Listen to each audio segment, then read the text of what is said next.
All right, all right. Yep.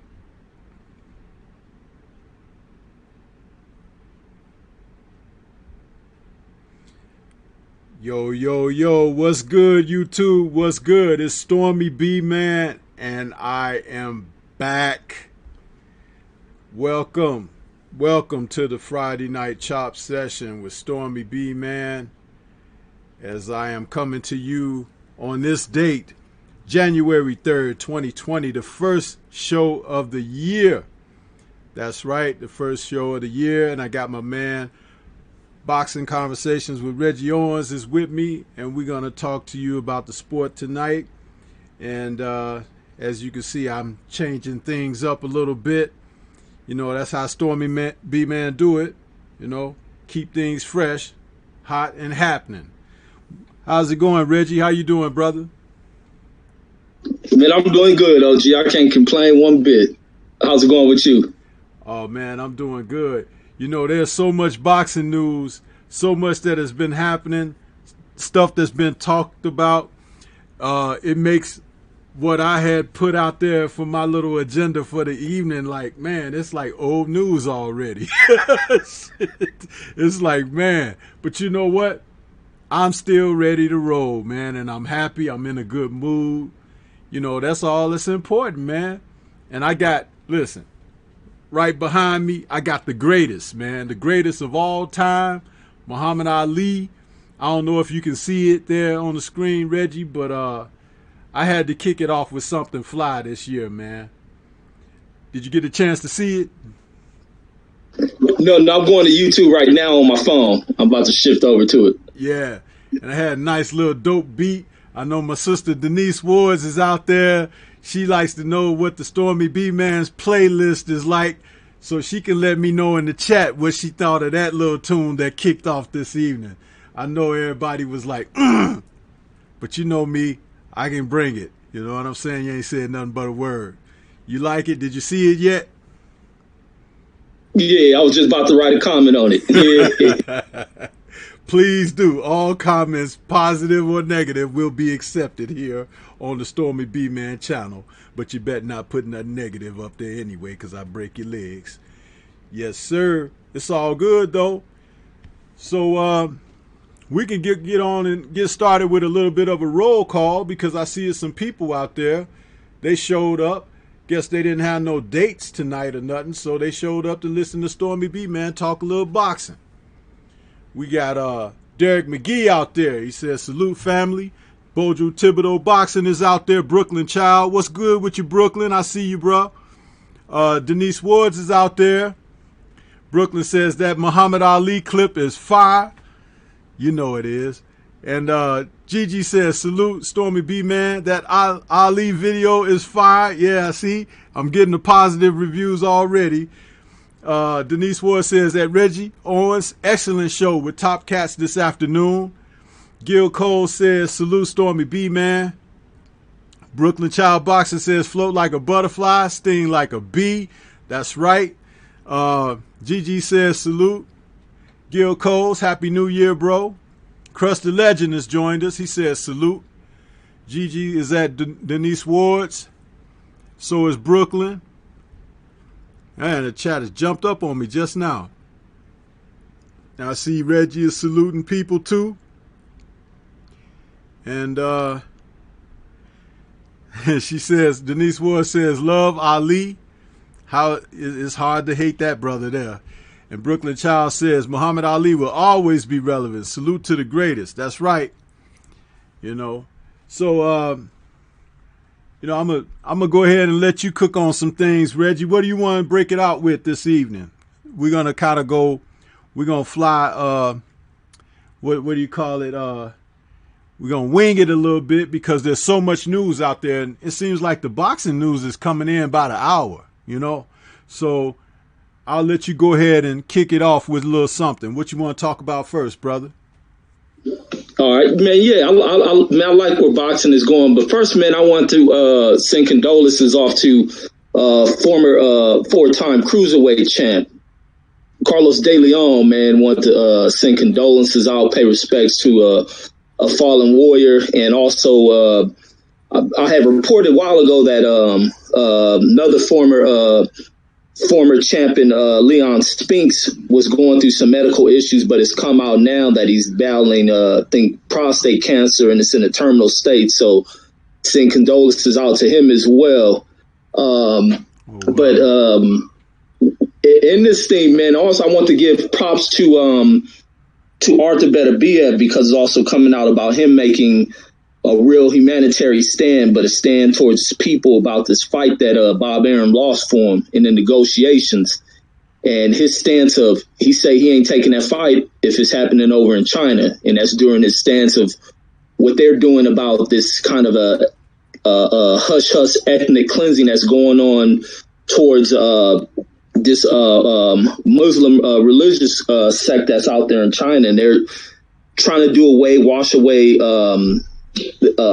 Islam within the country, and don't know what the heck all this stuff is about. If they're following kind of this bigoted-sided Western doctrine of trying to paint Muslims in such a bad light, but they're doing this thing of eradicating that from their country. They're rounding people up, detaining them. I don't know if they're trying to pull them away from their religious beliefs, but it's also been seen on satellite video of this small group of Muslims, burial site form where the Chinese government then came in and wiped out this burial site, disposing of the remains of these people's families. So Arthur Beterbiev has taken a stance of saying he ain't fighting on that soil. Y'all can have this damn belt if we don't get a change in its location. Man, we already know that Bob lost this purse bid to some wealthy Chinese guy who's trying to bring the fight up over there. But Arthur Beterbiev is going to throw a wrench in all the plans that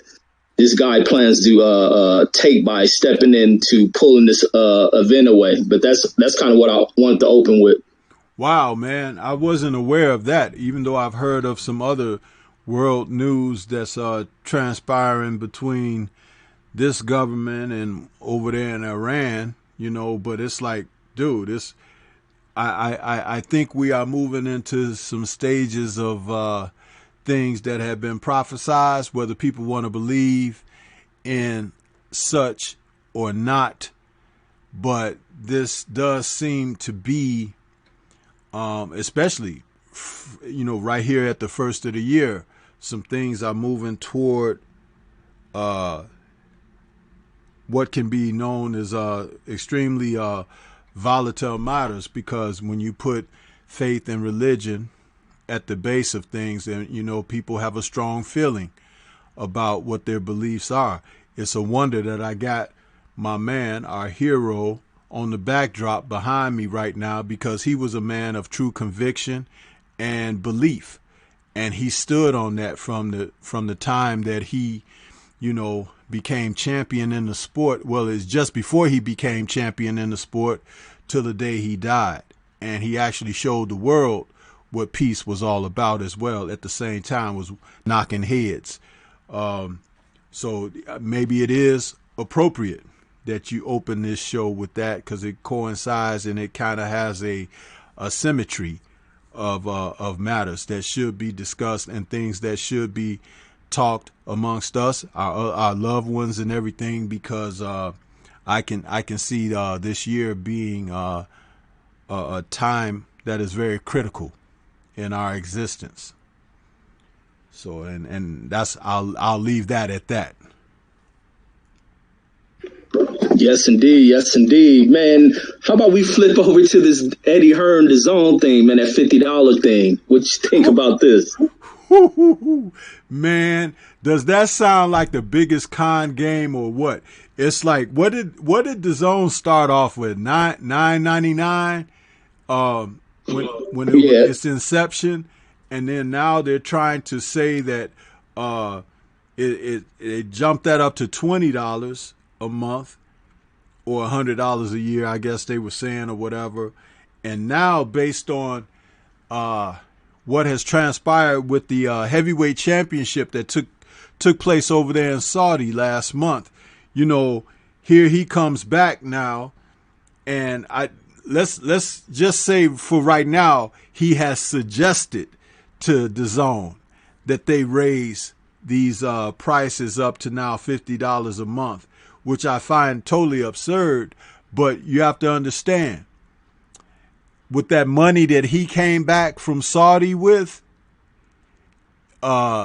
he's actually using economics as leverage for influence, and it's happening across the board. It's happening with the app, the Zone. It's happening with him and fighters like Mikey Garcia. It's happening with him and possible potential fighters, Manny Pacquiao and some others, that he is trying to do his own power play now. Maybe that whole thing in Saudi was set up for his personal advancement in the sport, for where he wanted to go with things. What do you think about that?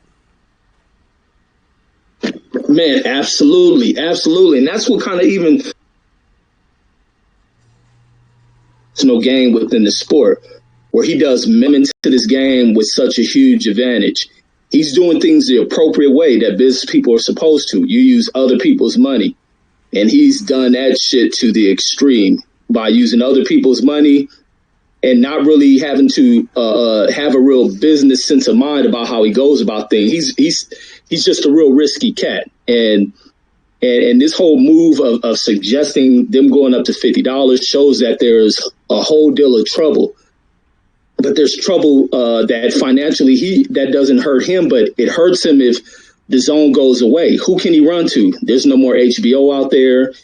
Can he run back to Showtime after he didn't already turned his back on them? This is where you burn bridges. Can he work with any type of partnerships? No, he's going to come into where he's going to enter these shark-infested waters, and he's going to really see how dog-eat-dog American business can be. But he's really setting himself up. But this last move is to, I don't even know what that last move is, some real sinister type shit. And it just shows where he really doesn't care him to having knowledge. He's almost like the dude who's supposed to come out and do a presentation. And this big, he goes in here with the most raggedy half-ass presentations and loses his damn 8-figure job at a Fortune 500 company. And that's the type of dude that Eddie Hearn is. He come in with this whack presentation about how the Zone can do this, presenting it as, the heir apparent to replacing pay-per-view. They abandoned that shit real quick. It didn't work. You find them advancing the monthly subscriptions, and now they're poised to abandon that because things aren't working out the way Eddie Hearn told them it will. And now he's coming up with this other plan. There's no way in the world that Americans are going to pay that. We're already paying this high price to get our entertainment. A lot of us shifted over to apps that are way, way less than what the Zone is presenting, along with more features, more programming that is added to it. The Zone doesn't give you nothing but a bunch of whack fight dates, but since we boxing fans, we watch it and we're entertained by it, but it's nothing spectacular. So he just doesn't understand anything that's going on in this game. And ultimately, he's about to destroy a bunch of companies, but it doesn't cost him anything because he used other people's money. Yeah, absolutely, man. I think that we can see from the outside looking in, what's going on with Eddie Hearn, what this thing is about him angling and positioning himself, because that's basically what it is in a nutshell, him angling and positioning himself to be able to make power plays with the sport. And for those of us who've been around, we kind of know better, but it's also something to consider when the play he's making on the unsuspecting. You got a lot of people who may have signed up for the DAZN app, because they don't mind, watching about here and there and whatnot. But when you start looking at people who have gotten involved with that from the standpoint of just being able to enjoy boxing from time to time, and the way he wants to take it, the direction he wants to take it, you have to really question what that's all about. Because Eddie Hearn, I don't know about you, but I don't think he has a solid grasp on what people in America do with their time as far as like investing in what they watch. And boxing is not that big here like that. You know what I mean? It may be a little different over in the UK or something, but if you ain't putting on the bouts that we want to see and everything, people are not barely gonna dish out what you're asking for a pay-per-view event. So I I'm kind of stumped as to what he actually think he's gonna be able to pull off with that. I have no idea. I mean, what do you think? Wait, repeat that last part. I end up cutting out. I'm saying I don't know that he's going to be able to produce anything as far as boxing related for like what he's trying to do, because he doesn't understand how people in America go about their what they choose to view on apps and stuff like that. Boxing is not that big here, and for him to want to go out there and try to set this up like this is not the NFL, you know what I mean? And he ain't CBS or NBC or something like that with the NFL. So I don't know what he thinks, because boxing is bigger in the UK maybe, and they can kind of like close people in or corner them off, but you just can't do that in such a market like over here. So I was asking, what do you think? Yeah, no, I think you're absolutely right, and he has no leverage when it this side of things as far as broadcasting rights. The zone is offered straight to Americans. The UK fans, the zone is a zero factor over there. So the zone competing amongst who would it be? Fox? Yeah, the zone competing against a Fox. There's no match there. There's absolutely no match. And people at this point, because of AJ suffering that loss, that has been quite damaging to AJ's career, and he's doing a lot of things to, kind of patch that thing up. He's having to reinvent himself as being some tough guy, all in an effort to try to appeal back to fans, because his fans, you got to be honest, his fans are in doubt of who the hell he really is. He's been exposed in that first match, and then going into this rematch, I don't think too many of them believe in who they thought he was, being how safe he fought in this fight. Now him possibly going into a fight against such a dangerous heavyweight, people don't believe in him. So he really has no power going into the negotiation thing with a Deontay Wilder. And who gives a damn about the belts? Eddie can't use the belts as leverage. Those belts are tarnished. They have no value. The thing that holds value is the matchup between these two fighters. And right now, Deontay Wilder is the star, and Deontay Wilder has the upper hand by being in line with one of the broadcasting juggernauts, global juggernauts in the world of broadcasting, especially when you're trying to broadcast to an American side of things. The zone he can dump in the trash. Nobody's going to pay that. But possibly, maybe play he can make is to try to undercut what the zone in them may offer. And now, see, that's where he'll run into trouble if he's going to think he's going to play some undercut type deal. And now he's killing off financial opportunities for his fighter rather than maximizing a single date price point. He may try to make that play, but I don't see how to work. I just don't think that app will work even at a lower price. I think people will be satisfied paying Fox $75, $80 for this fight rather than saving $30 to add an app on their phone. So I don't think there's nothing this fool can do. Yeah, we just be better off just trying to keep in mind that at this particular time, he's really feeling himself. He think he did something because he was able to get that heavyweight title back away from Andy Ruiz Jr. And the way Joshua's been talking and the behavior and everything, it's like it's another one of those things that I kind of wanted to bring up in a conversation tonight, with how he's been behaving and going about, speaking. I think they have a plan to divide the belts up, and not with Joshua losing them, but like he may vacate certain titles.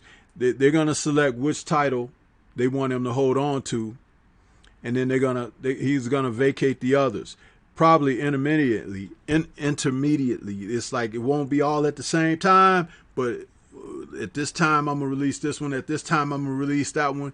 I think that's what's happening with him. So let's just go ahead on with this segue into what I was gonna discuss about him.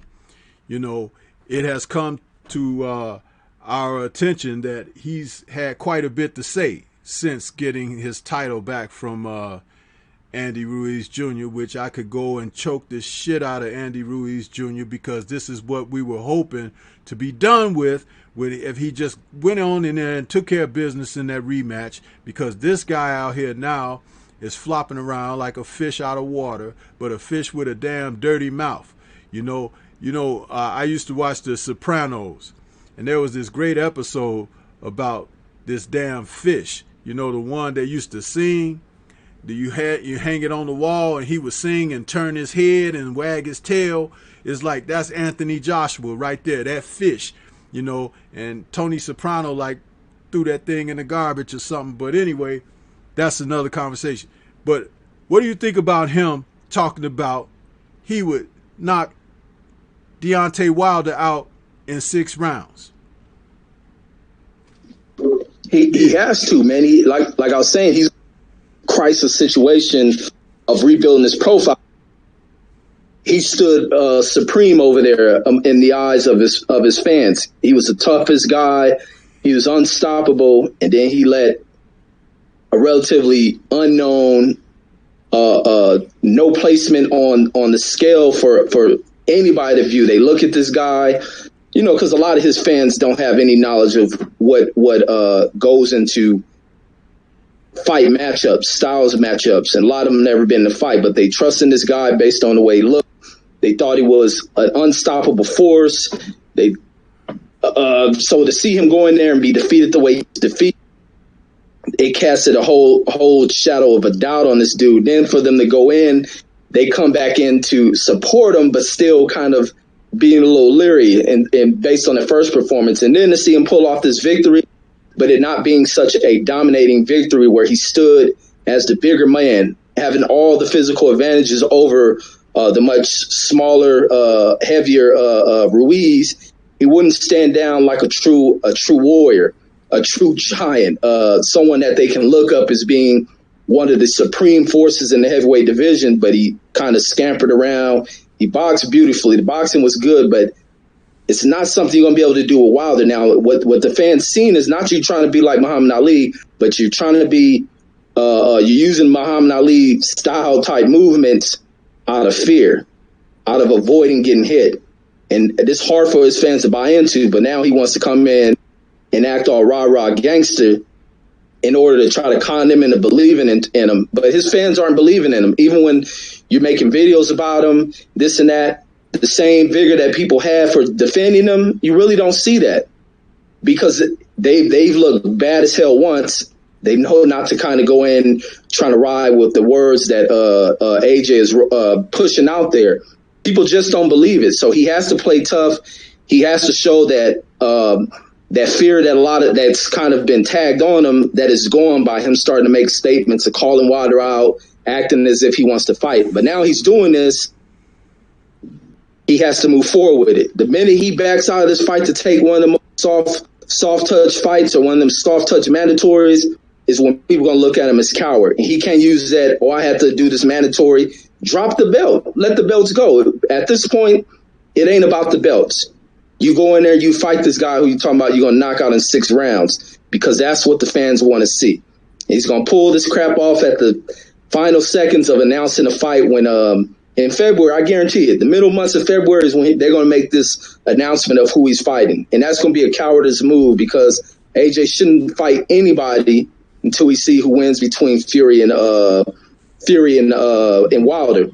But it's just fake tough talk. He barking through an open gate.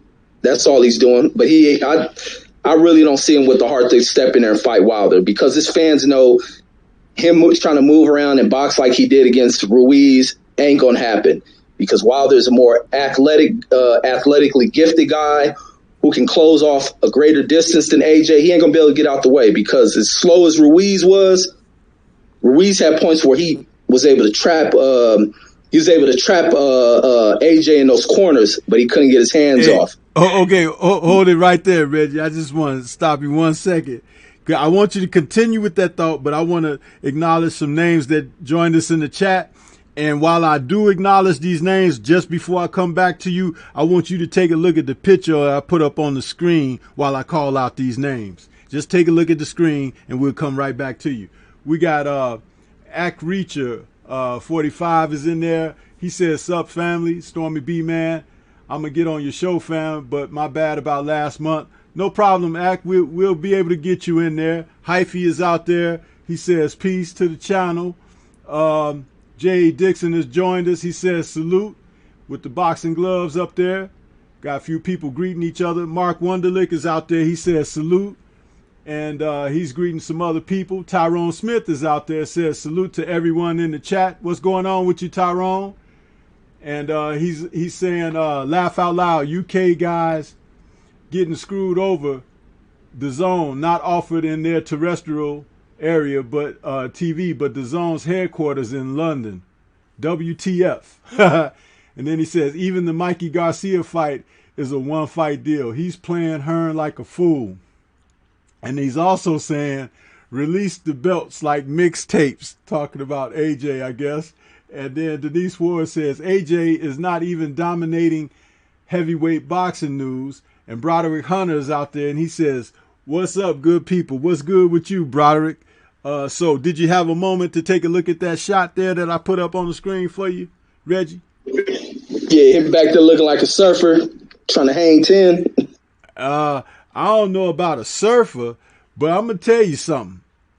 Somebody striking a pose like that can't fool with the heavyweight champion of the world, man. He ain't serious. And that conversation that he had talking about him going to knock Deontay out, this was a direct quote to him covered by Boxing 24 News. He says he wouldn't be there in the 7th round. I would go in to knock him out. This is a serious fight. I ain't going to go in there and try to outbox him for 12 rounds. Listen, man, who has he ever went in there to try to knock out? Seriously. So in the biggest fight of his life, he's going to go out there, balls to the wall, drop everything and say, "Damn it, Deontay, I'm knocking you out." Yeah, right. Listen, man. Go ahead, Reggie. I just wanted to cut in with that little interjection because I did put an image up there on the screen for the people in case y'all forgot what Anthony Joshua looked like. It's up there. Yeah, man, nobody can buy any of this shit. Even it came out, it was speaking about why isn't Wilder a unified champion, all this other crap, and it's like, what does that even mean? What does that comment even lead to? It ain't about the belts, man. He's too caught up in who holds the most titles, and as if that signifies who's the best. And it's almost like he steps his foot over there into the tough zone, and it gets too hot, and he steps back. But I'm in this new region all alone because I have 4 titles to his 1. It ain't about none of that shit. The guys who gave you opportunities to get those titles, they avoided this man. The same way you're avoiding this man, those guys avoid him. If you got all the belts, bring them forward. And then speaking on Wilder having all these knockouts because he things out. Him having 40 wins, all these fights come along with knockouts. So there's something behind it. It ain't him gaining experience and being able to knock guys out. He was gifted with something that's very dangerous, something this guy watches every time he does a scouting report on Wilder. And his scouting report puts fear up in his heart. So 40 times he didn't watch Wilder, that feared them. Got to be holding their hands over their face every time they hear this dude speak with this fake bravado. Now you see him over in Africa trying to tap into, I think there's reason, the heart of what true African warrior is, and he's too colonized. It just ain't in him. And I can't wait to see him get in that ring, F them belts. He can drop and vacate them belts. These sanctioned bodies ain't worth a shit anyway. They about as worthless as these promoters. But if AJ talking that ish, he better hop up in the ring with this dude and let's see. I want to see if he can knock him out. Now, if he run around scared like a coward, man, he might as well go ahead and retire. Even if he's gifted with one of those bull crap judgments, he might as well walk away from the sport. Man, I just think that this guy is such a hype job and such a media creation. He is the pontification. I mean, I haven't seen, this guy is literally, he's the Truman Show.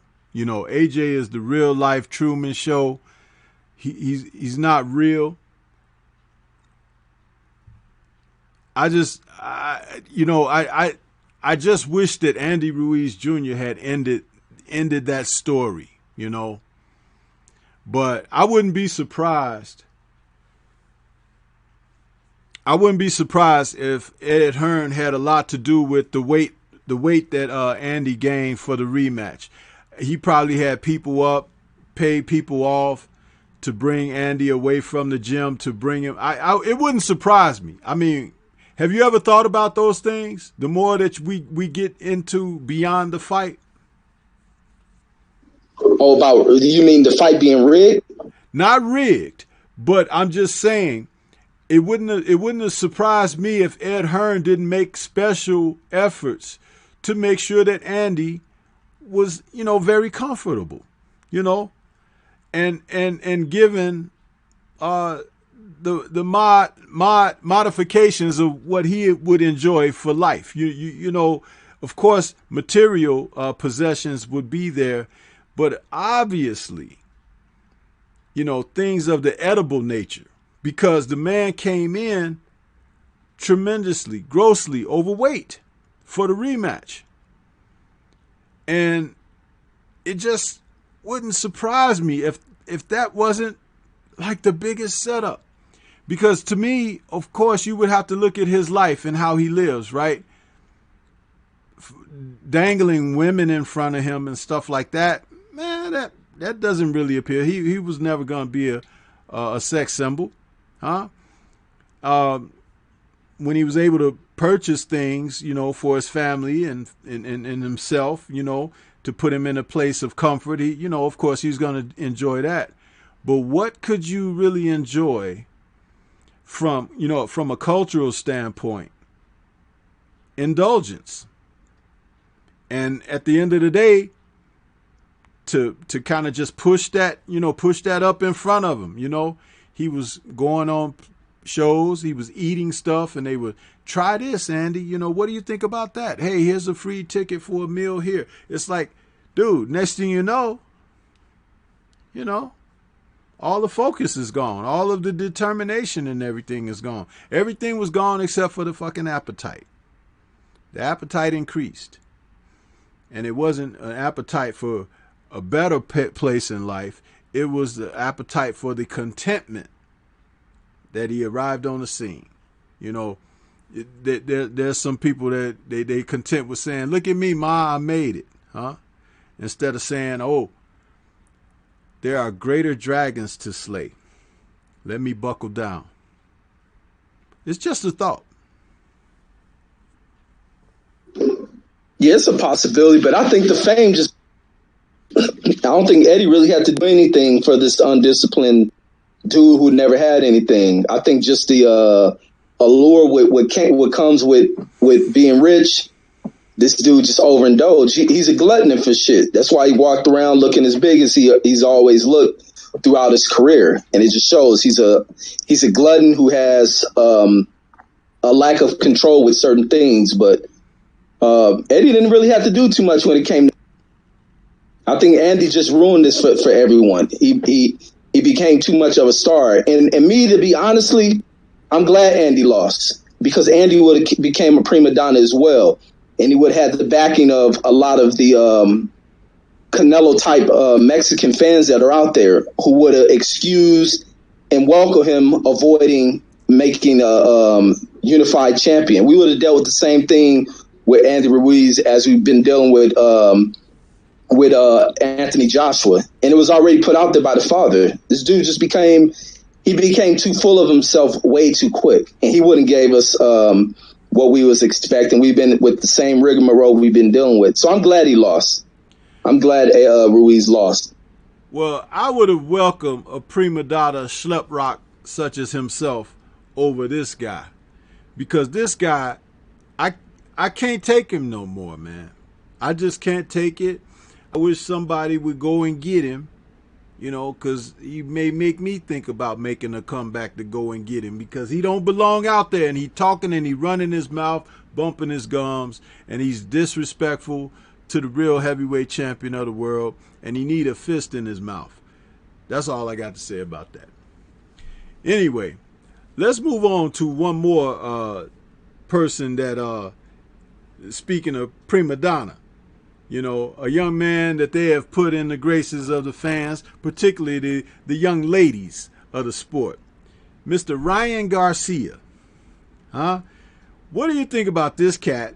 His first fight, get this, Reggie, his first fight of 2020, because that's what they building him up as, a sex symbol, is going to be on February 14th, Valentine's Day, where he's taking on Francisco Fonseca. And right now, Garcia's 19-0 with 16 KOs, and he has a very outstanding amateur record. He's faced Devin Haney in the amateurs, and they both have enjoyed success, against one another. But I want to know what your thoughts are with him and this opponent, Francisco Fonseca, 25-2 with 2 draws and 19 KOs. But they didn't bring him in there to beat Ryan on Valentine's Day, breaking all the hearts of his lovely ladies out there. What do you think about this guy, man? Man, I don't think nothing of it. They know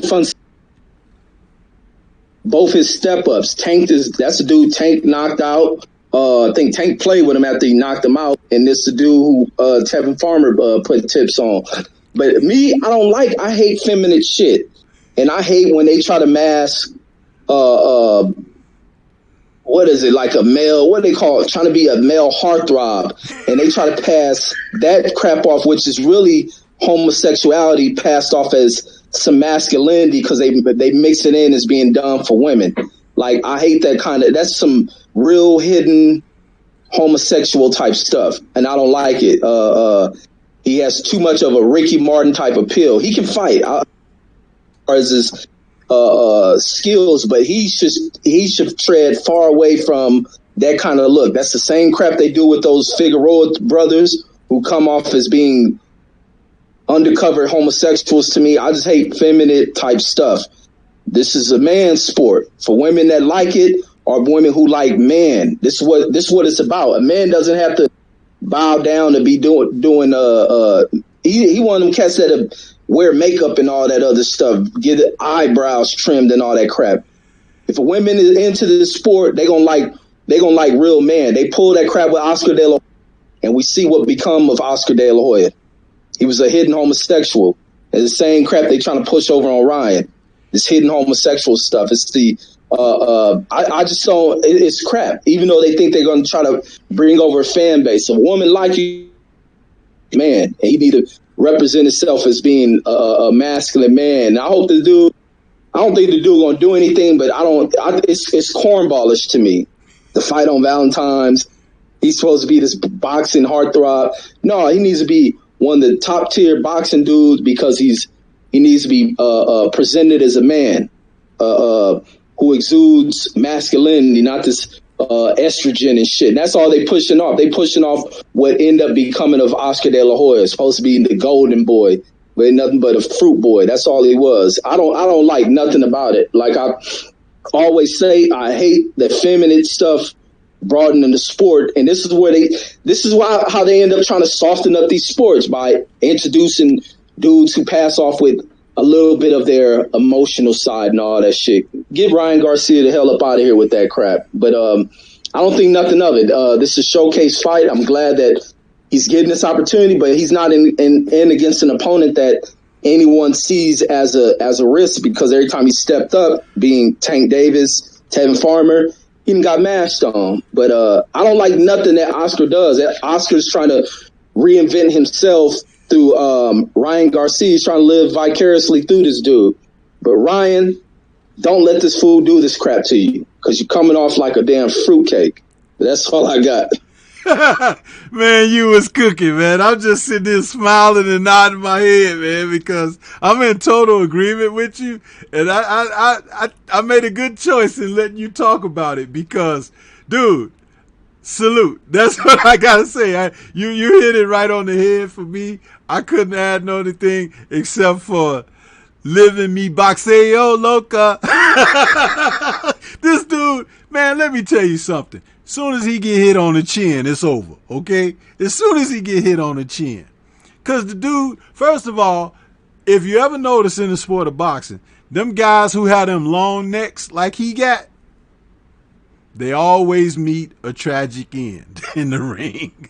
So, you're right. But as soon as he get in there, somebody hit him on the chin, it's over. And the rose petals and everything will come tumbling down to the canvas. And then the girls can go find somebody else. You know, but you're right, Reggie. You're right. It's some kind of homoerotic thing going on there. Dude, really? This is a sport where men batter each other. Huh? This ain't about being pretty. This ain't about being a ladies' gent, huh? Fighters get women anyway, because they in there whooping ass and getting ass whooped. Because for every one of them that whoops some ass and the baby be like, oh, I love him, he's a man. And the one that got his ass whooped, come on, baby, let me go home and take care of your cuts and your bruises. You understand? They ain't got time. A real woman don't want no dude trying to be prettier than her, huh? Borrowing her eyeliner, huh? Lining up his eyebrows and all of that foolishness. Get out of here with that. Next subject. Shit. You know what I mean? Let's get in on this guy. Yo boy. I'm going to call him yo boy tonight. Mikey Garcia. Huh? Taking his butt on over there to DAZN. There was a lot I wanted to say, but guess what? 78 beat me to it because he was on before us tonight. And he said a lot of what I wanted to say about this dude, Mikey Garcia. Namely, in the part about going in on the fact that the Earl Spence Jr. fight. This is why I had said after the fight between Mikey and Earl should have knocked his ass out. He shouldn't have took it easy on him, which he did. I know some people don't think he did. He did. He took it easy on the guy.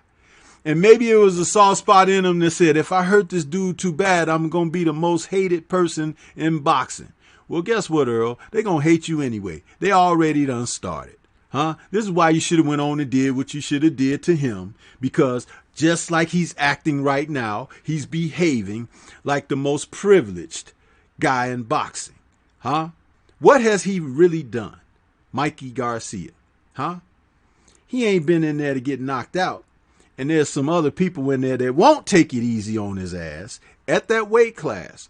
But since he's elected to go and fight his homeboy and brother, Jesse Vargas, we're going to see a match here where I did a video earlier today when I talk about brothers taking care of brothers.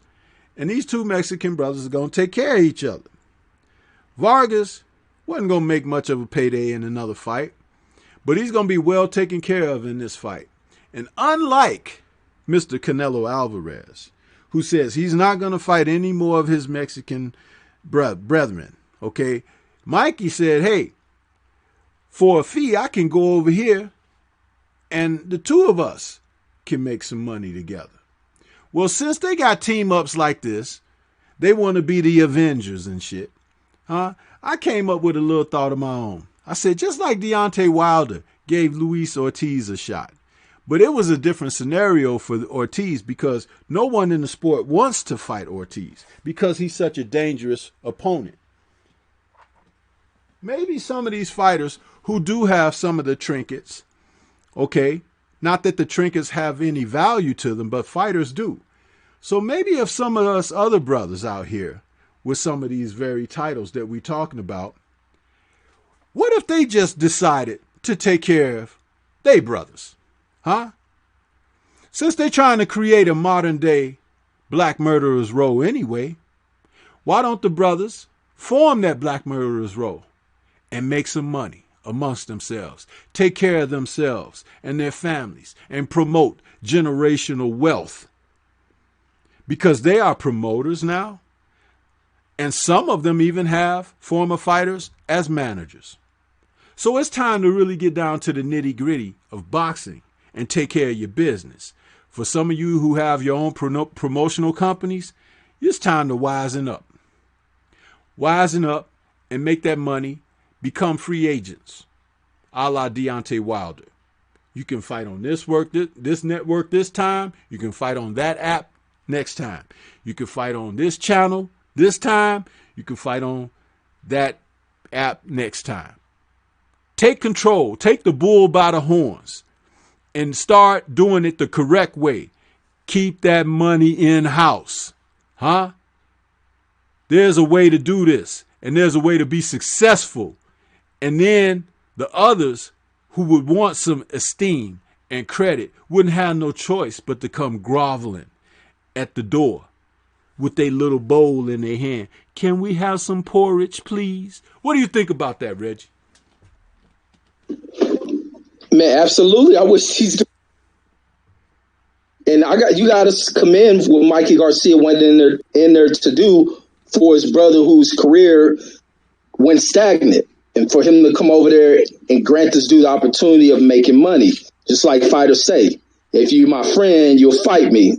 So that way we in this thing to feed our families this way. It's the only way we get paid. The problem with a lot of these other guys, a lot of our talented black fighters, is the one thing that stands true about fighters who do that are fighters who have a sense of pride in who they are, knowledge of self, and an understanding of what they're up against. Now, the fighters who are black fighters who hold true to this are the fighters who know who they are, they have pride in themselves, and they know what they're up against. And those are really Errol Spence and Deontay Wilder. Who stand out that way. The other dude, they sit here with the talent, they shuck and jive, and it's all about them. It's all about them. And they lack pride, they lack knowledge of who they are, and they lack knowledge of what they're up against. They're just caught up in the money they're receiving, and it's all about flamboyance, flossing on other cats, throwing it at chicks like suckers, rather than being real player made about it. That they exclude their brothers out because it's all about having more than their brother and shining on them, shitting on their own because they lack pride, they lack understanding of what they're up against. And this is the reason why we're not getting it. And it falls back on the way they're brought up, because a lot of that stuff is missing at the early stages of life. But if you can wake these younger fighters up from that, we'll start getting that to where they understand it's above it. And the thing is, this game is above these damn belts. People just think it's about capturing these belts, holding on to them, and trying to stay undefeated. And we have to break fans away from turning on fighters because they suffer a defeat. And I think those are one of the things that keep cats from being selfless and, you know, giving their other brothers the opportunities and stuff. But the more you get where Wilder and Earl become more of the influence, more of the appropriate type influence going into the game, you'll see more people opening up access and giving others opportunities. Because if Wilder suffers a loss, with the love we have for him, ain't nobody turning on him. The love we have for Earl Spence, ain't nobody turning on him. Even the love we got for Crawford, ain't nobody going to turn on him for suffering a loss. We seen Harrison suffer a loss, but we seen those two brothers get in there, battle out like some true warriors. Nothing was tarnished from this dude suffering a loss. You can get right back in there. And I think that they have to have a deeper understanding of themselves and what they're up against.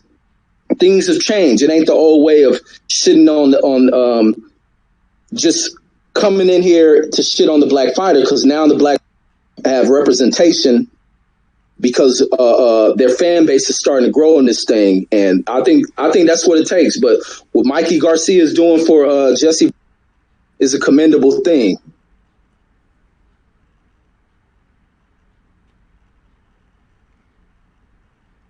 Yeah, man.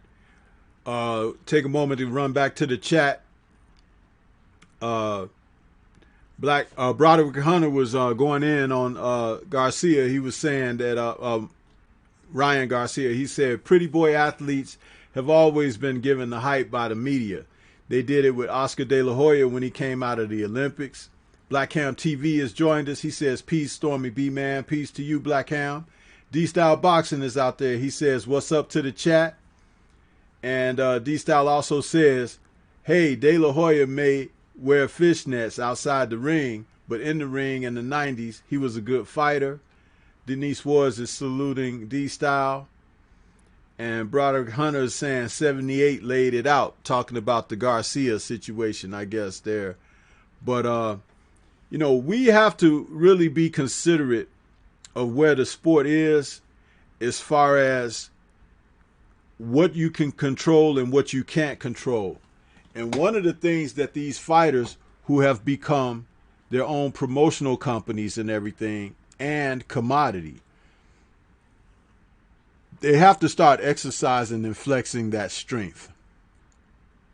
This is not happening. And it's not happening because there are various promoters out there in the game that's still trying to pretend as if they hold the power, that they hold the power play in the sport. But that's no longer the case. If you wanted to look at anything that Floyd Mayweather Jr. did to show the way, was to be independent. But not only independent economically, but you have to be independent psychologically. See, and that's where these fighters need to come up. Do you agree with that, Reggie? Oh, hell yeah, man. I'm back here pumping my fists as you say that. Absolutely. Yes, because you see, when you are independent psychologically, guess what you begin to do? You begin to think of your own welfare. You begin to think of how to fortify yourself, how to make sure that each move that you make is in your own best interest. And as Deontay did with his career when he was saying, I'm willing to bet on myself, because he knows what he's going to do when he puts the effort out there. You know, 3rd degree burns, pulled biceps, broken hands, still going in there fighting at the championship level, defending his championship title. You see what I'm saying? He's not saying, oh, I was hurt and I was sick, I wasn't at my best, I didn't train as hard as I should, like some of these other suckers out here doing. And he's writing his own ticket. And guess what his legacy is looking like? His legacy is looking every bit as good as the record and the representation that he is putting on display. You know, this is how you have to do it. And he tried to help Anthony Joshua a couple of years ago. He tried to talk to him behind the scenes. Instead of listening to him and what he had to say, he was ready to run back and tell Eddie Hearn everything Deontay presented to him. And guess what Eddie Hearn was able to do off of that information? Steer AJ clear of what was best for AJ's interests. A $50 million guarantee, which was unheard of in the sport, for a heavyweight championship unification match that was just a guarantee. No back end, nothing. That's the starting point. And they managed to talk this young man out of that. He's got to be the biggest dummy of all time.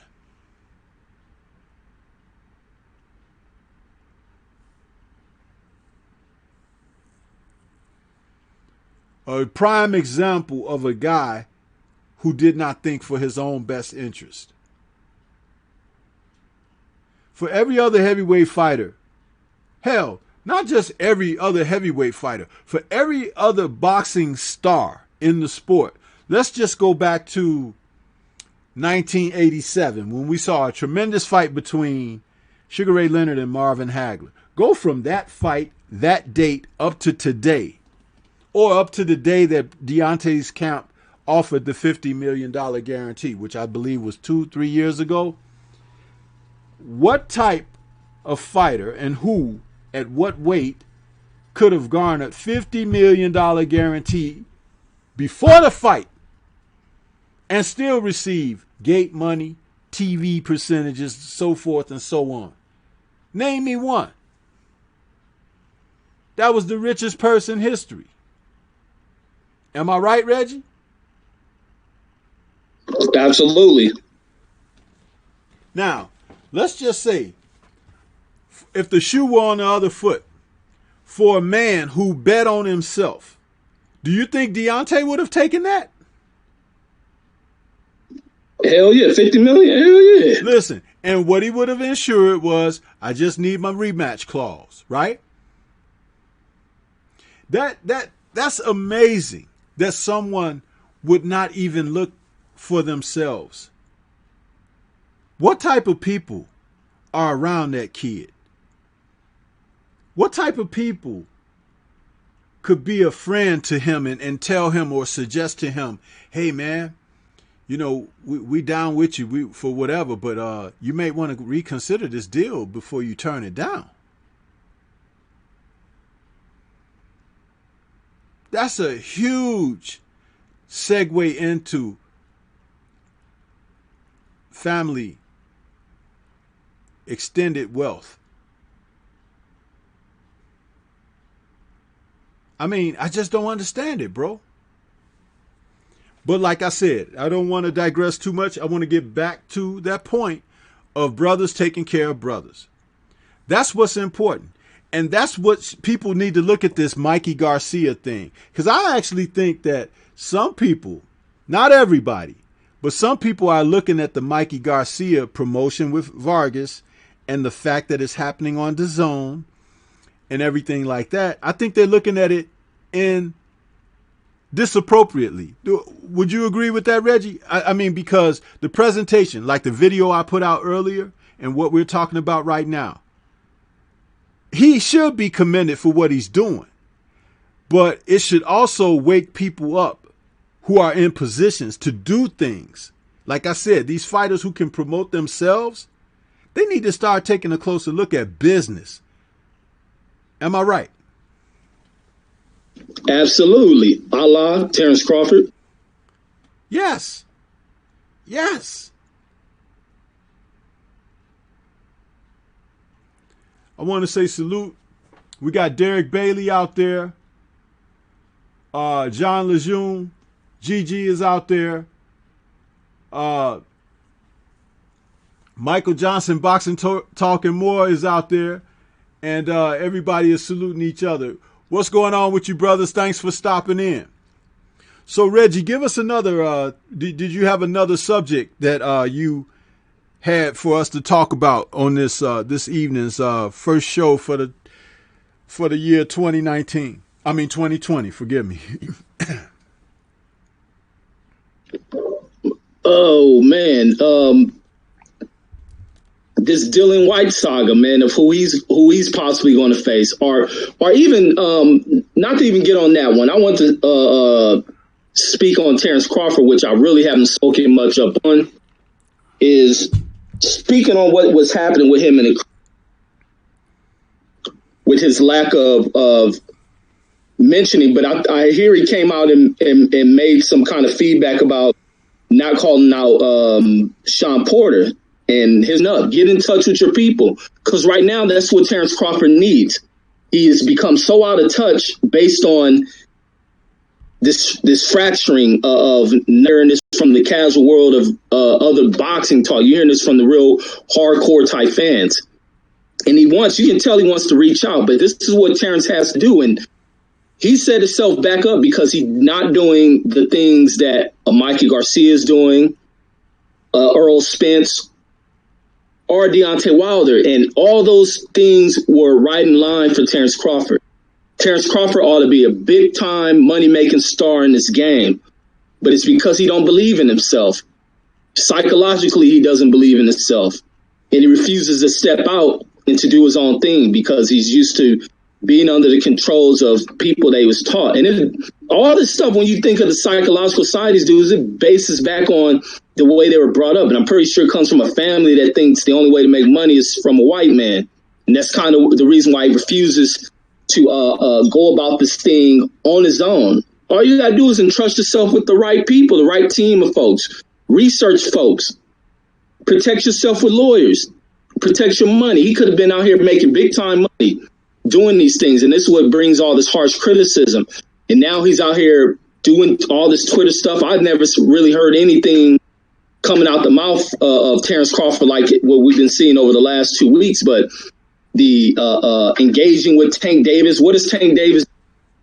Is there a level of jealousy, frustration on where this young kid is starting to be where his star profile is coming from, where you think yours should be? And here's another black fighter just stepping in the way to overshadow this dude. And I think that's where a lot of it comes from. But it comes from you being with a promoter who is out of touch with your fan base, who acts as if people that look like you aren't there to support you. And Terrence brought into that shit. And now he comes to see this Atlanta event, other Wilder events, and seeing people that look like him supporting these other fighters because he brought into what ESPN type reporters speak about black fans and what Bob Arum speaks about black fans. And it's funny that he can sit there as a black man and allow them to make these type of statements. Same shit as a Dillian White. Can sit there and let dudes make slave type comments. But I don't know. I'm disappointed on that end with Terrence Crawford. Still a fan. I'm going to still support this dude, but it's just time for Terrence to wake his goddamn ass up. Start interacting with your people, because it's far too common to where people attend these events and speak on how there's someone who works in the media that looks like him. He doesn't interact with him. He don't fuck with him. But anytime you see somebody who's suburbanized or whatnot, he's quick to open up to these guys. And that shit has to stop with Terrence Crawford, because you need your people. And everyone who finds out, who turn their back on their people, when shit get bad, first ones they run to are the ones who look like them. But Terrence, this whole Terrence saga and what's coming out with the increased criticism of him is kind of the thing that stands out, which I kind of leave alone, but I understand exactly where the hell it's come from. And it's self-induced. It's induced by Terrence Crawford and his actions. But he needs to start stepping out into the forefront of getting these real challenges. And it's going to be unfortunate for kind of these last moments of his career, because he didn't go into business for himself. And he's allowing this old man who's known to be a career killer to ruin things for him. And that's what I have on this one. I have to honestly admit, I was not going to talk about him tonight. And I think I'm still going to hold fast to that. And I appreciate what you had to offer on it. And I'll let that be the final word on him, because, you know, in order to sometimes receive the help that's needed and required, you have to want it. And this man doesn't really appear to want that at this time. So, you know, we'll leave him to what his fate will be. You know, that's what I got for that. But I would like to get back into this thing about today's Black Murderers Row. Across the entire landscape of the sport, we are seeing history repeat itself, whereas before it was relegated to a division of fighters, but now it's across the sport. We could see where certain talents aren't being met with the opportunities where they could not only prove their wares in the sport, but also have the opportunity to be embraced by the boxing masses and the boxing public, and to be rewarded for accomplishments in the sport. Fake titles are being created to confuse people as to know who is a real champion, who is somebody that is just a person in there as a belt holder. Opportunities are being given to certain favorite fighters so that they can be absolved of any threat to their position in the sport, their record in the sport, their the exchange, what I've always referred to as the passing of the baton in the sport, where you go from having a guy who was the respected champion or whatever, and a young challenger, or it doesn't even have to be a young challenger. It could just be a challenger who deserved and earned that right to go in there and fight for his opportunity and snatch the opportunity, embrace it, and become a world champion in the sense of having defeated the man. All of this has been removed very sneakily over the past 10 years or so in the sport. It's been a little bit chinking here and there to the point where it's pretty blatant now. It's out there. You got guys like Vasily Lomachenko who have had that opportunity to step away from the challenges, you know, and don't have to give up anything, his hide or pride or the trinket that he may have. Now, understand this, using Lomachenko as an example, they credited him as being great in all of this. They said these things of wonder about him. He never earned that in the ring. He never accomplished that. How could he with only 15 fights? 15. We have professional fighters in the sport from days gone by who have fought 60 fights. 60. Manny Pacquiao, it has been noted that he is the first fighter in history that's been a champion in 4 decades. How many fights does Manny Pacquiao have on his record? Whether you like him or not, whether you've enjoyed his matches or not, if you enjoyed seeing him lose when he has lost, and he has lost fights, but that doesn't take away from what he's accomplished in the sport. He will be a Hall of Famer. He will and is a legend in the sport for his accomplishments and the fighters that he has faced through his career. Rightfully so.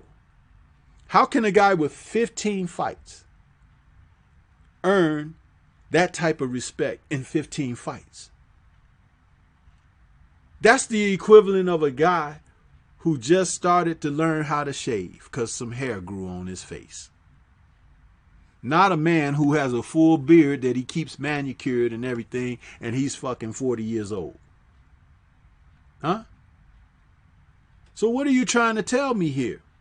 That the sport is so diluted that a guy like Lomachenko, because you like him because of his nationality, that you're going to fucking just displace everyone else who has accomplished anything in the sport and put him up there with that type of status.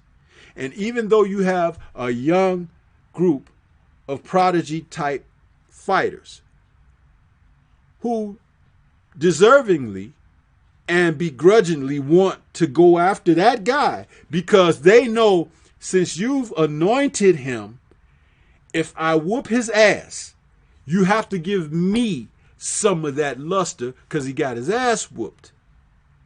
But no, alas, they have created a means of him being able to avoid that. So not only have you displaced someone like a Manny Pacquiao, because Floyd is really retired from the sport, regardless of what rumors are coming here and there. He's retired. He's no longer a professional boxer in boxing today. But Manny is still a current champion, an accomplished fighter. So you're going to give this guy that type of consideration and keep him away from these other guys who are young enough to be on the path toward what Manny may have to start somewhere, right? Your first job, you have to be given an opportunity first to show what you can do. If nobody gives you an opportunity, who knows what you have to offer? To the bone. Promote yourself. Do the things you need to do to assure what you can do. Because remember, the guys like Charlie Burley and those men out there, they were successful. They went on and did some things. But guess what? They're known amongst each other. And at the end of the day, the real boxing people knew who they were. And at the end of the day, still, those fighters are respected because of what they did. We don't have to respect what they're doing. And at the end of the day, in a sport like this, respect is all about the business. So just know, you operate and maneuver and navigate the correct manner, the respect is going to be there, and there'll be mere footnotes. Never words and ain'ts, like I've said many occasions. And that's how you go about it in the sport. What you got to say about that, brother? Absolutely, man. I love everything you said. One of the things you spoke on, and it's about this whole revisionist that's they, meaning the other side, the revisionists who bring these particular elements that don't belong nowhere with sport, and a lot of them kind of border in the realm of being racially placed. But with that is where you have to take pride of what the other side of a particular white segment of a society, of a global society, that think they have the voice to be able to go about doing this, or who people go after chasing. Because when you exclude certain people, the ones who you exclude them from don't become memorable stars. They fade away as time comes to pass. But the ones who you put in these kind of murderous roles are who are always remembered in time. But now you don't want folks who are excluded to just be remembered in time and not reap financial benefits from it. So we got to start to make these other revisionist people relevant. I think boxing is kind of at this point right now, is to where we have we as people who follow this sport, and we're gathering more steam, we're bringing more people along with it. Our voices become more powerful, more impactful when we're going to events. That's why that Atlanta event was other location that these fighters are bringing fights to become more important, to where their fans begin to have a voice, and their opinions and their voices begin to matter. They carry weight, to where the Lomachenkos and the Triple Gs and others like that, who they try to prop up and keep them away from other folk, they hold no value. Lomachenko, even all the things his name still holds no value. Bob Arum may say this guy is this and that, but he still holds no value, because there are some other stars of the non-white persuasion who are above him.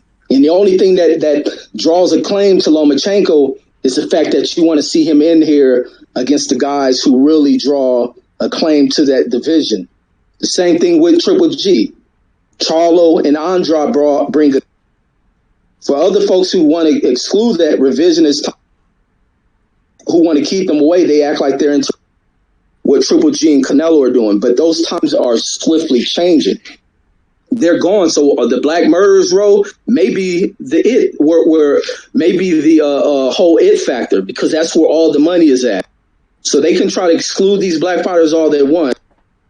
All they're doing is excluding their white fighters and other racial group of fighters away from where the money is starting to find itself being made at, and where the past to legacy begin at. So let them create the Black Murderers Row. It's that are going to be remembered in time. These are the ones who become legends. Triple G is already faded away. Triple G is going to be nowhere on status. And they can put as many people into the Hall of Fame, but not everybody who goes into the Hall of Fame are memorable type people. It's just like their entrance into these gifted societies. They go unknown. They have to stand against the wall by themselves while everybody out there in the middle boogieing. And this is what happens. So all this revisionist, racist type crap they pull, it doesn't do nothing but hurt the ones who they pull that crap.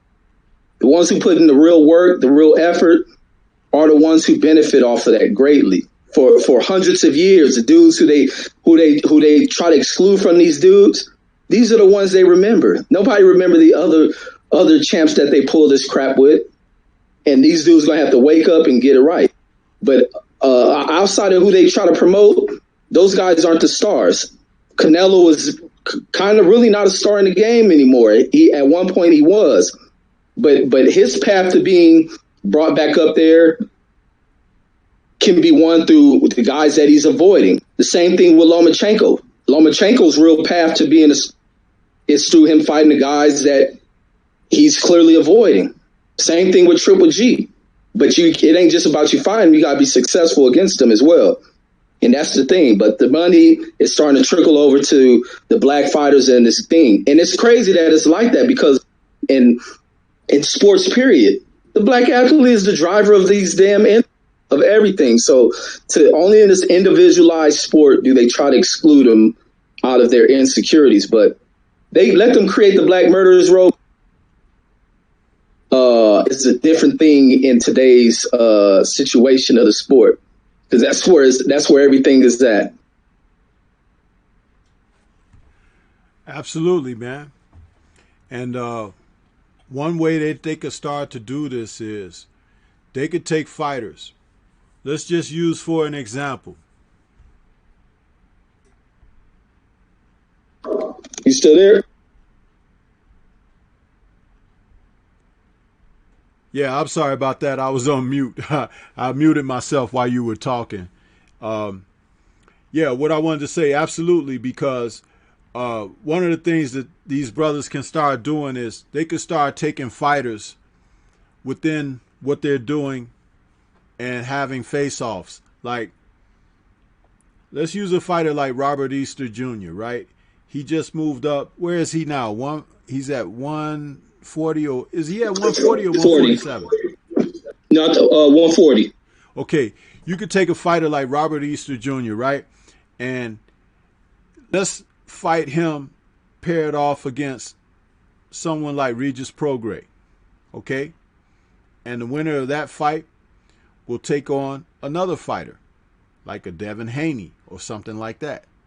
Because when you're talking about those weights, 135, 140, 147, those three weight classes right there, those guys can all fight each other.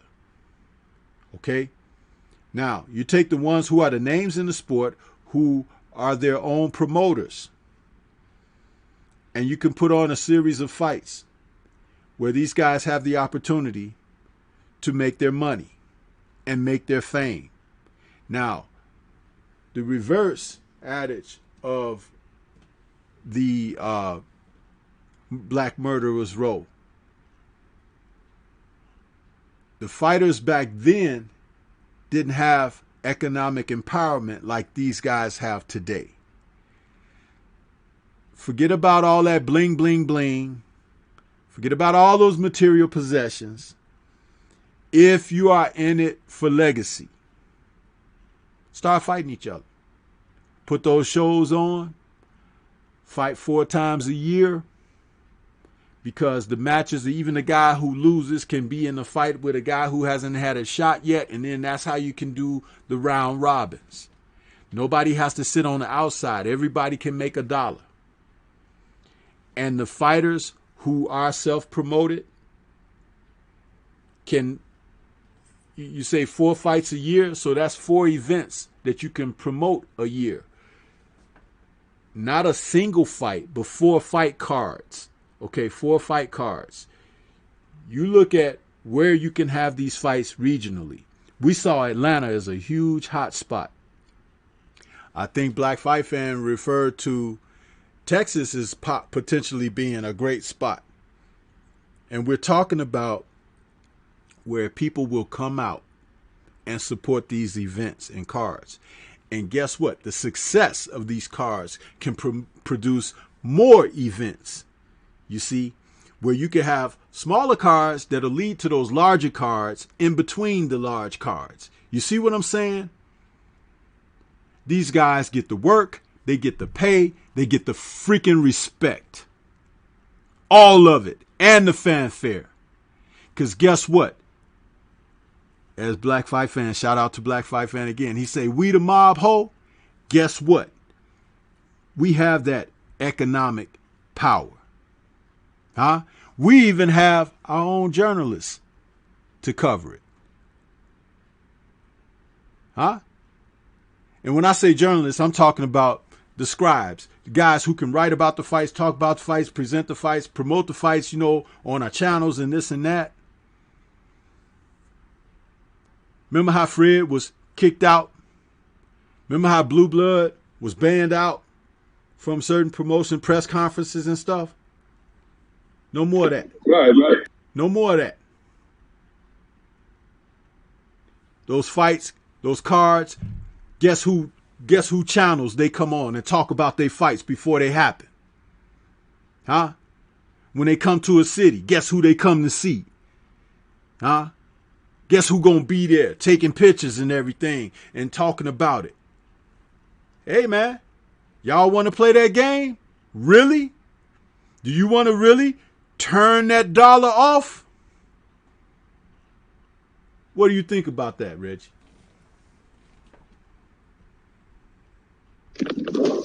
No.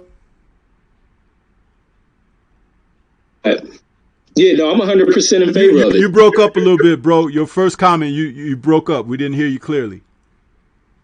No, I was saying I was 100% in favor of it. It's definite. This is exactly where all these fighters, they have to come to where we're at. And I think that's the point that it's coming to too, OG. I think it's definitely, the game is definitely coming where they come to us, because there's a huge market. We got huge spending power.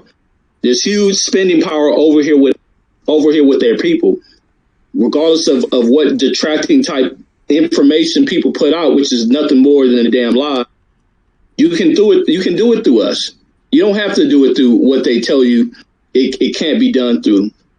Those, it's just what you got to battle through when you're dealing with a tricky society, a society that's just full of tricky type information that's thrown out there. But I definitely agree with everything that you stated on that. Yeah, man. I mean, this is what it is. This is the way that we can turn it around. We actually are in the driver's seat. We are tremendously in the driver's seat, moving down the highway. We have to do that.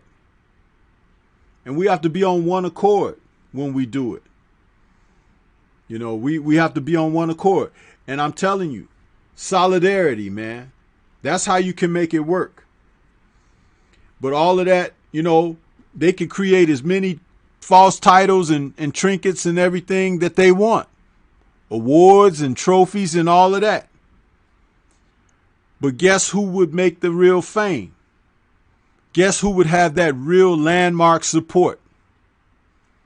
I'm telling you, you pull your dollars out of that pool that they swim in, and you're talking about a whole different type of show, man. A whole different type of show. And sometimes you just have to show people. You know what I mean? You have to put it on the line and show people.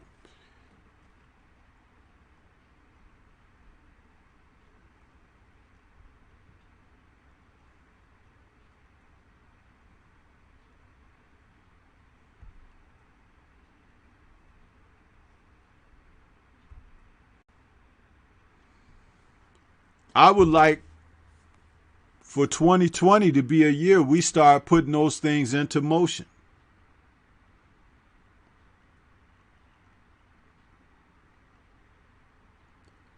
I was listening to an interview that Ed Hearn gave a few days ago. I think it was within the last week. And it was an extended interview. I forget who he was giving it with. It might have been Fight Hype. I don't know. But I just caught it. I listened to some of it. I didn't listen to the whole part. But it was like he made this remark. And he referred to some other YouTube channels out there, right? And he said something like this. He was like, yeah, like these guys are still, where's the B sample? Where's the B sample? What that told me immediately, he'd been listening to us. Because we all have done a show on the B sample. Matter of fact, I did a stream one night on that and spoke on it so tough. It was one of my more popular streams, you know. So if he ain't watching, he got people watching, and they reporting back to him. This is what the ear to the ground, what the people are saying. This is what they saying. So for him to come out and say that, where's the B sample? That little phrase, that meant he was listening or have been informed about what we've been talking about. And it's because of him. So just like we have that power to speak like that and have that type of reverberation where it reaches back, how about we do the same damn thing with our dollars, huh? Hell no to 50 for you, brother. Huh? How about we say, hey, you know, they got the Bronze Bomber. He got promotional group. Earl Spence, what he got? Man Down Promotions or something like that. Dude, let's start seeing these brothers hit the ground running and doing their thing. They opened up Dallas Stadium for Earl Spence, and he damn near filled that fucker up.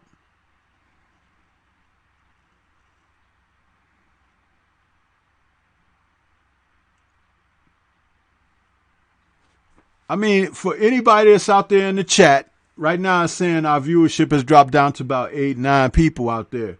If you guys feel what I'm saying, please hit up that chat with a 1. Put a number 1 up there. You can put a finger 1, you can put a number 1. But if you feel that these brothers need to start taking control and promoting themselves with their promotional companies, eliminate the middleman, eliminate that man that's standing in the middle of progress and legacy. Let's see. Just put it in the chat. And let's see that support. And we could carry this from this stream to the next stream and the next stream, the next video, whatever, because there's strength in unity and numbers. This is one of the best things we could do for our brothers who are out there putting it on the line in the sport and who are not getting their just due. Guys like Rigondeaux, guys like Luis Ortiz, guys like Devin Haney, who's a young brother. And look at what they did to him. And he just getting rolling. And they did this mess to him. I mean, come on, Reggie. What do you think here? I mean, I got that support, or what? If you think this is not the proper way or to kick it off, what do you think? Okay. No. Absolutely, I support it. I know you wanted it in the chat, but I was waiting to say that I support that. Yeah, because it's like we are in a place where our backs are to the wall, bro. Our backs are to the wall. This is like a challenge. Are you really about that, or are you really about that? And our fighters, because they put it on the line when they get in that ring, they about it. But what they need to know is we're about it too, and supporting them in the proper manner. Huh? We ain't talking about those that's out there that ain't trying to risk their legacy, ain't trying to risk what they got, don't want to lose a O and all of that. To hell with them. We could leave them be cannon fodder to them people that they're trying to anoint. And they'll lose to them because they'll get robbed. Huh? If you didn't kill the dude in the fight, they're going to get the decision. Huh? But what we're talking about here, because Floyd could have did it. It's obvious that Floyd ain't interested with that. He's only interested in himself. I was shocked to find out late in the promotion leading up to the event that he had a hand in Deontay Wilder's championship fight with Luis Ortiz. I was like, what? It's like he did absolutely nothing for Deontay. Absolutely nothing. One or two commercials with Floyd Mayweather saying, come on out to see my main man, Deontay, knock somebody, whatever. Dude, that could have... How, in your opinion, Reggie, a commercial or two from Floyd leading up to that, how much more box office could that have generated? Just coming from Floyd. It would have been huge. Just from Floyd, for example. Only reason why Mikey Garcia can parade around like a star is from what happened when Floyd went looking to recruit Mikey Garcia. And that's what a lot of people don't realize. They just think Mike stardom. It was Floyd I was watching the Ellie Setback video where Floyd's leaving one of his local Mayweather promotion fights out here in Vegas. And he was speaking to Setback, and he said, give me Mikey on the phone. And that's what resurged Mikey Garcia's career following when he was, being released from Top Rank, dealing with all that stuff, was Floyd going after him, and it caused fans to start paying attention to this kid. And you've seen Floyd Mayweather recruiting him. Once people see Floyd with attraction to someone, they follow him. The Tank Davis thing, Floyd putting out the word about trying to recruit this kid is the reason why Tank star. Floyd putting his name attached to anything, it changes the whole event. It changes a lot. Because whether it's people who support Floyd or wanting to see something that Floyd is behind fail, but it still brings numbers. So Floyd adding any type of attachment with his name to promoting something, it definitely elevates that situation. But he's so much of a goddamn vengeful clown that he's gonna make money. But he can make more if he added something to it. But he's just a big time hoe. Matter of fact, majority of these fights that's been done this year have been with Mayweather's promotion behind it.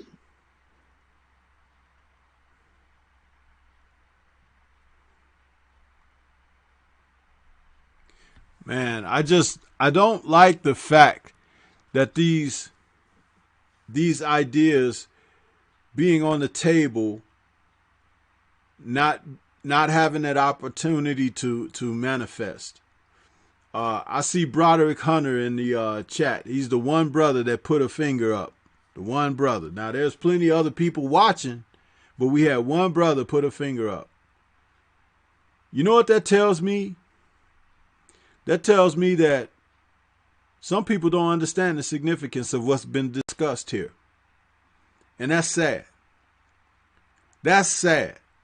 Because, again, as I stated about unity in numbers, when people have a setback, when people have something transpire in their life where it's something detrimental and they need assistance or whatever, what do they say? Help. Help. There's a cry for help. Especially when you don't have the answers, when you don't have the remedy for what's ailing. Huh? But here was just presented a wonderful blueprint toward being able to be independent psychologically. And people don't receive that. People not embracing it. One brother in the chat. One. That freaking disgusts me, man.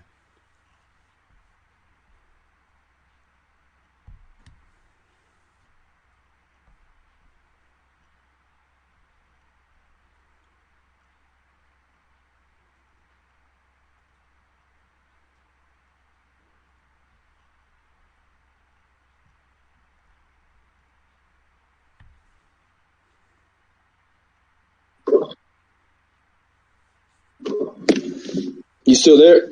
Yeah, I'm here, man. I'm just totally disgusted.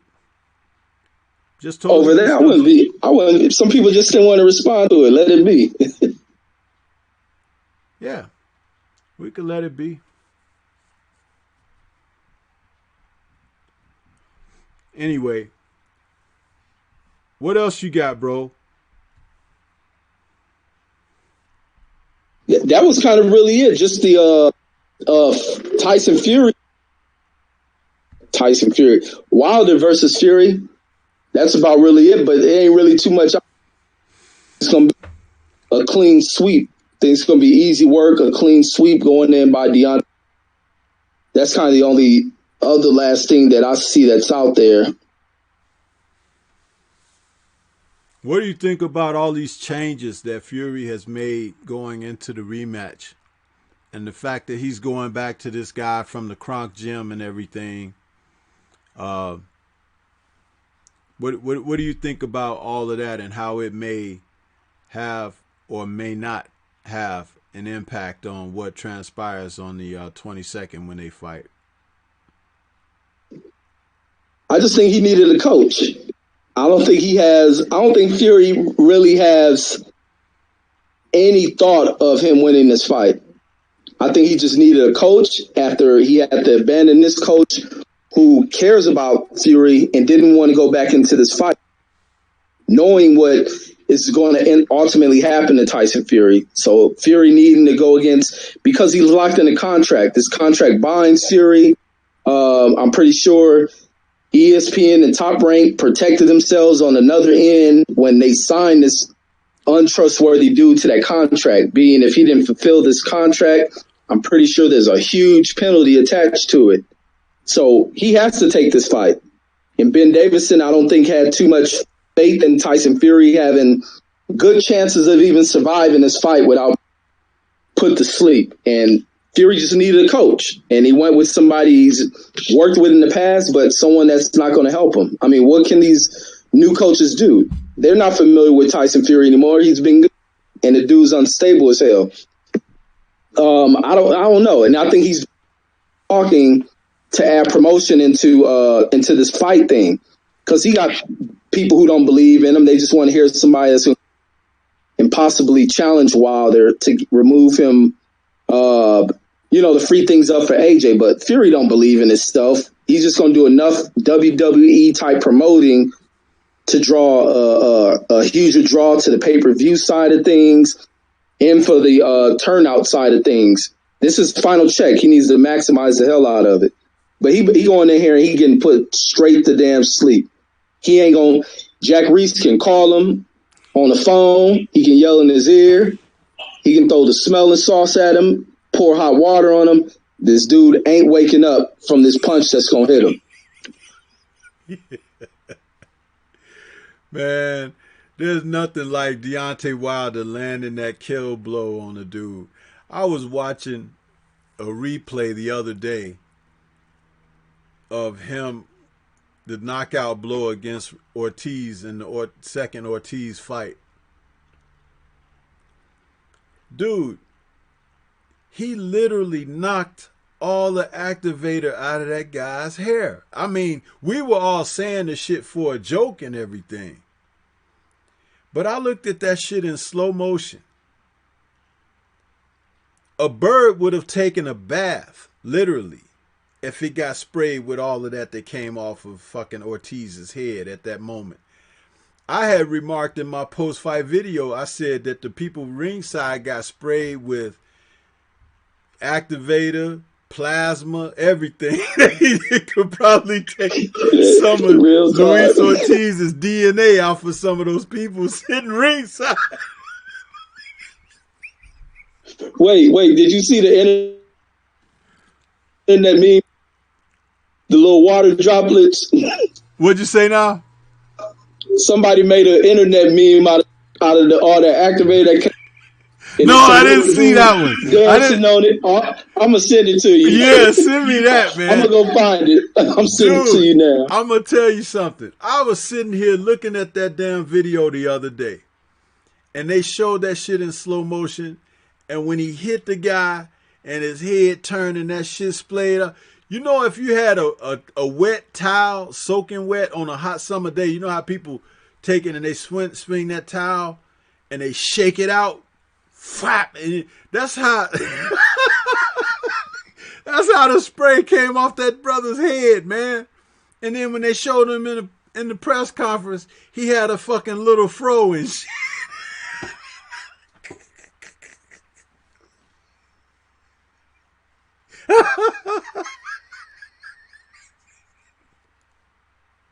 I bet Luis Ortiz say, "Fuck, I ain't never wearing a curl again."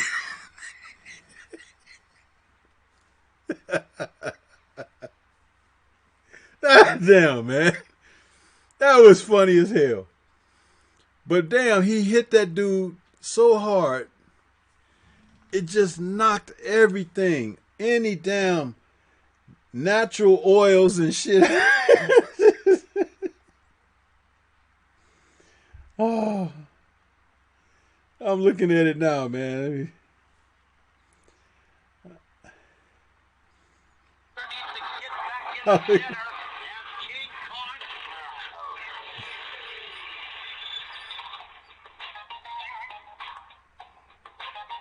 Is that Ant-Man dancing on it? Yeah.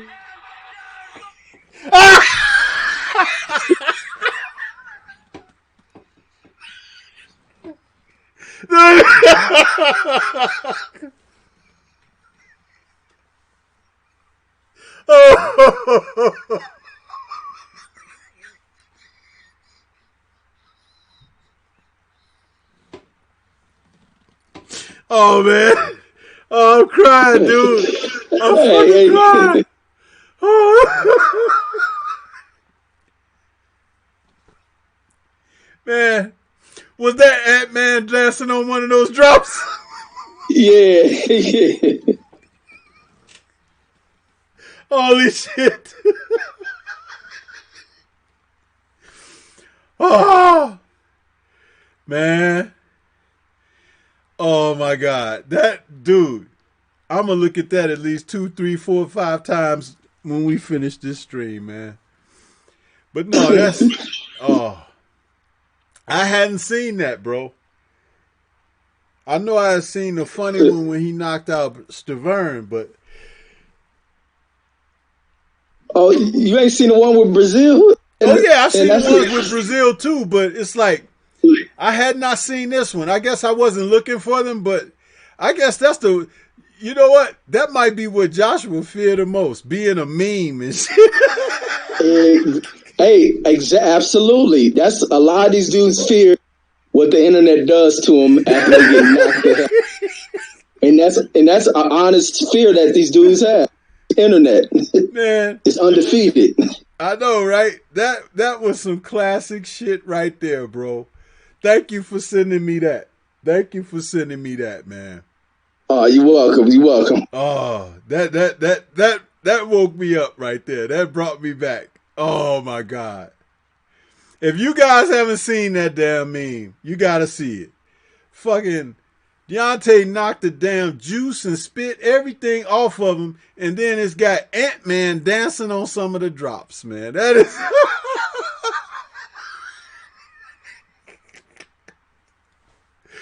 oh, man. Woo! Jean Lejeune said, that's good stuff. I was just about to send it to you. Man, dude, I had not seen that one right there. You know what we ought to see, Reggie? We ought to do a compilation of all the memes from Deontay's knockouts, the ones that they made. You know, if we could grab them all and just do a video, that shit would be hilarious, bro. Man, hey, you know, I be wanting to do that stuff. Wait, hold on, my signal gone. I be wanting to do those type of. Dang, I don't know what Facebook or triple. YouTube, but not really YouTube, but these other people be flagging for adding little content because I be wanting to add all stuff, but I'm like, dang, can I use it without catching a strike or whatnot? Like, but I definitely would do that if well, I would think that because it's been modified from the actual footage that it shouldn't be, you know, because that shit goes viral. It be out there, you know. I might do it. I'm gonna do it after they lift my.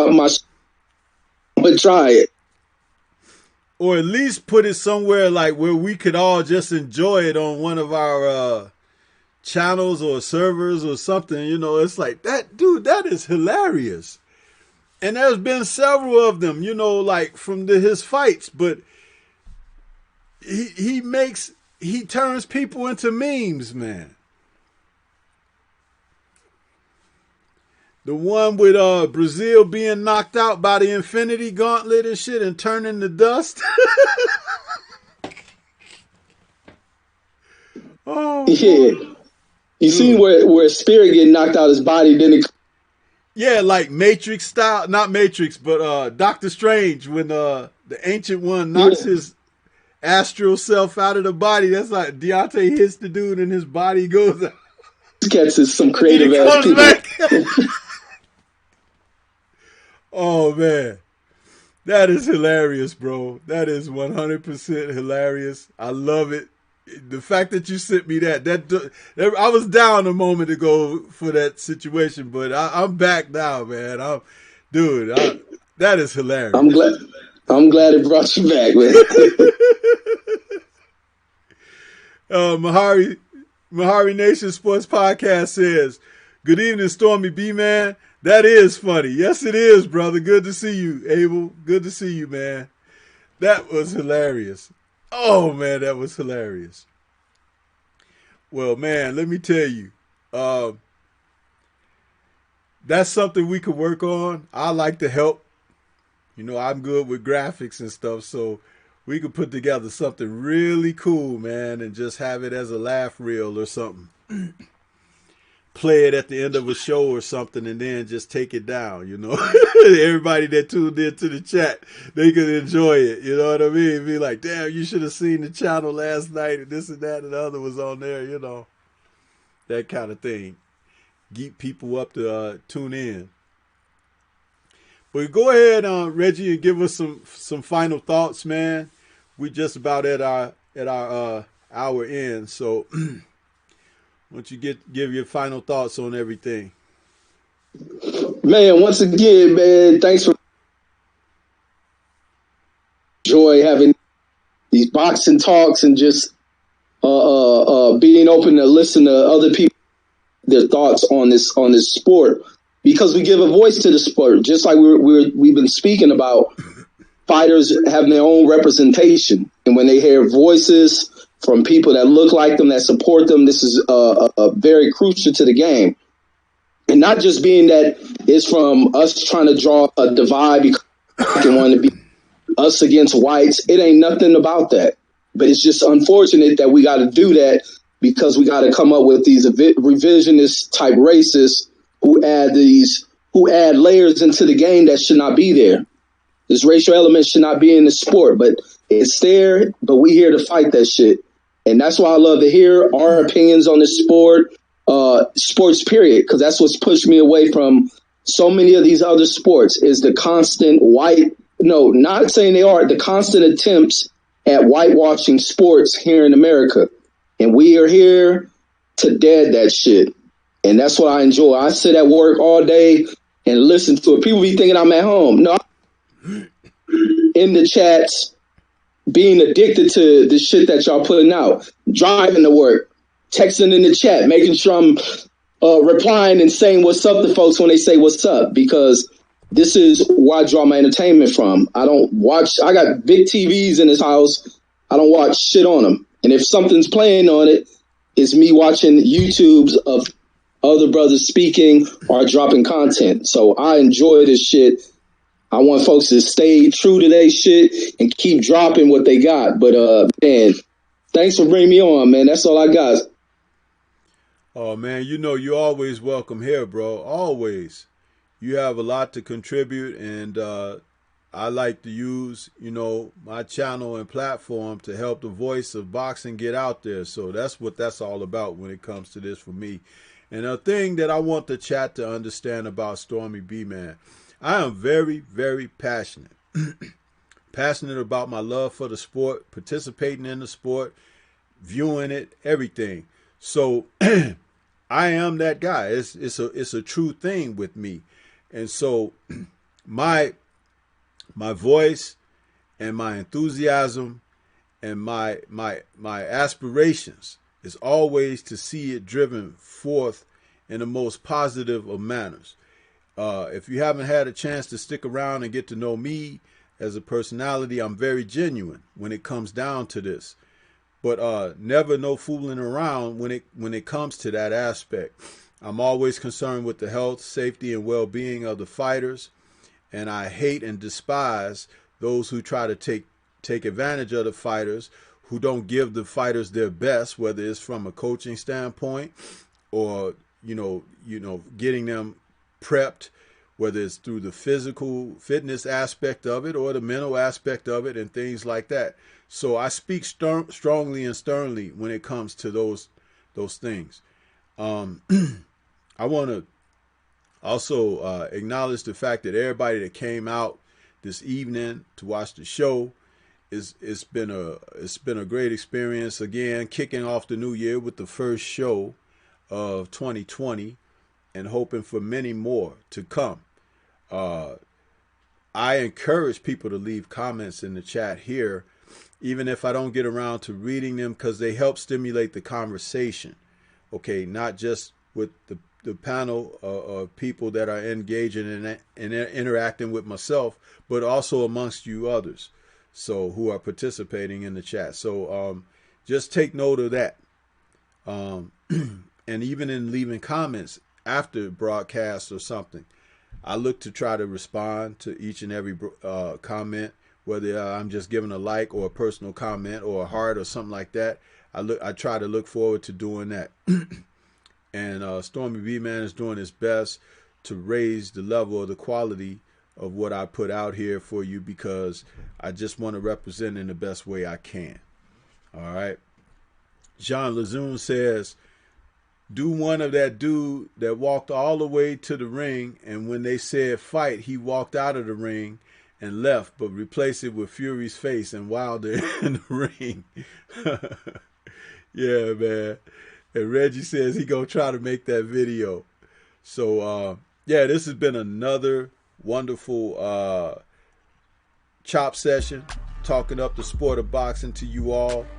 I want to thank everybody who participated, those who are out there tuning in. Don't forget to smash that like button, and look forward to the next show that's coming next Friday. And we'll have some more conversation for you, and there'll be plenty of news that take place over the week. It seems like boxing is just an event within itself, always something from day to day to talk about. So I want to say shout out to the LDBC. Thanks to my brother Reggie Owens for joining me this evening, and we're gonna say goodnight to you guys. Enjoy your weekend. Peace. We out.